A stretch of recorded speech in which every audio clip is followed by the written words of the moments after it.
देखिए गाइस, हमारे पास में प्रश्न है कि अ, किसी धनराशि का 2 वर्ष के लिए साल ब्याज और चक्रवृद्धि ब्याज क्रमशः ₹240 और ₹258 है।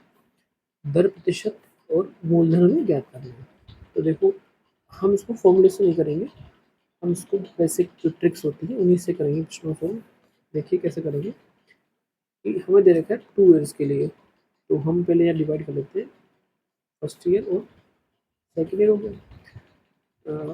इसको मैं सिंपल इंटरेस्ट बोलूँगा, एसआई को सिर्फ सरल ब्याज दे रखा है। और दूसरा कौन सा है? चक्रवृद्धि ब्याज। तो चक्रवृद्धि ब्याज को बोलते हैं कंपाउंड इंटरेस्ट। ठीक है, अब देखो, आप पहले कितना देखा 240, तो यहाँ एक बार 240 रख लीजिए आप। और दूसरा कौन सा? 258। देखिए सिंपल सी बात है कि अगर 240 एसआई दे रखा है तो हुआ क्या कि फर्स्ट ईयर में कितना ब्याज होगा? पहला साल उसमें 120 होगा, और सेकेंड ईयर भी यही ब्याज होगा, क्योंकि साधारण ब्याज में कोई चेंज नहीं होता है। दूसरा हम देखते हैं चक्रवृद्धि ब्याज। इसमें क्या होता है कि जो फर्स्ट ईयर का जो ब्याज है वो तो सेम रहेगा, लेकिन इसमें ब्याज के ऊपर ब्याज लगता है। तो वो कितना हो जाएगा? अब 258 माइनस 120 करेंगे तो कितना आएगा? 138 रुपीज। अब आप देखो, ये इससे कितना अधिक है? कितना अधिक है इससे? 18 अधिक। 18 अधिक है, हम क्या करेंगे अब? 18 अधिक है तो किससे अधिक है? 120 से इंटू कितना करेंगे? 100। तो क्या आ जाएगा आपके पास में? कैंसिल आउट करो इसको।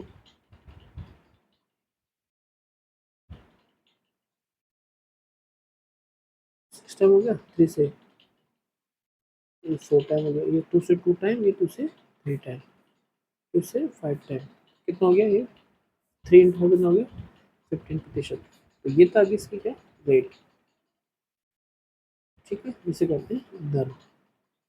अब हम देखते हैं इसका दर प्रतिशत। हम ज्ञात हो गया, 15% हो गया, लेकिन मूलधन कितना होगा? अब देखो मूलधन कितना होगा जब 15% अगर रेट है। किसके लिए रेट है? 120 ब्याज के लिए। तो एक के लिए क्या होगा? 120/15 इंटू कितना? 100। तो इसको काट कितने कितने से कितना होगा? 3 से काटेंगे, ये 5 से काट दो, इसको 5 थी 15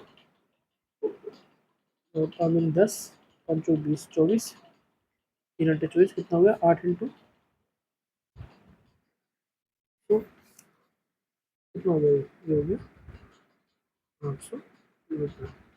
ये किसका हो गया? ये किसका हो गया? ये इसका क्या हो गया? मूलधन हो गया।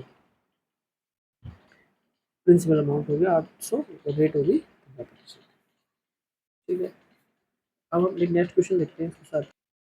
अब देखो गाइस, हमारे पास में सेकंड क्वेश्चन ये है कि कोई धनराशि है 2 साल के लिए है, उसका जो सिंपल इंटरेस्ट है ऐसा ही है 300 रुपये, और जो कंपाउंड इंटरेस्ट है वो कितना है? 360 रुपये।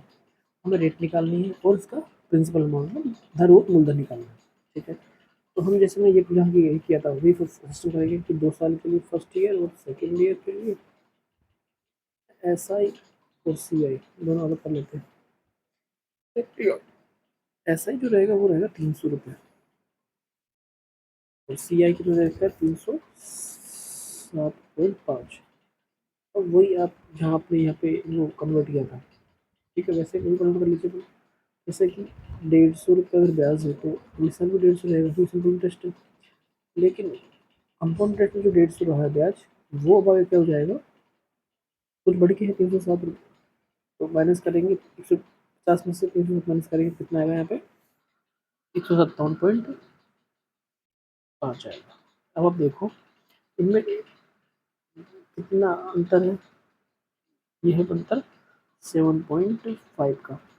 ठीक है, अब अगर 7.5 का अंतर है तो रेट किस निकालते हैं?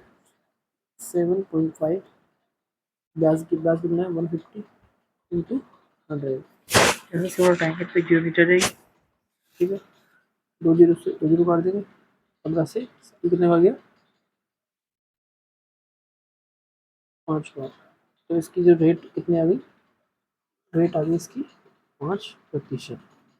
ओके, लेकिन अब हमें प्रिंसिपल भी चाहिए। प्रिंसिपल की अमाउंट क्या हो जाएगा इसका? 5% रेट पर 150 का ब्याज है, तो एक के लिए क्या होगा 150/5 इंटू 200, 5 से 3 टाइम आगे हो गया 300 ₹1000, तो 3000 रुपये ये हो गया इसका प्रिंसिपल अमाउंट हो गया, और ये इसका रेट। ठीक है, तो ये दो प्रश्न मुझे सोल्व कर लिए हुए।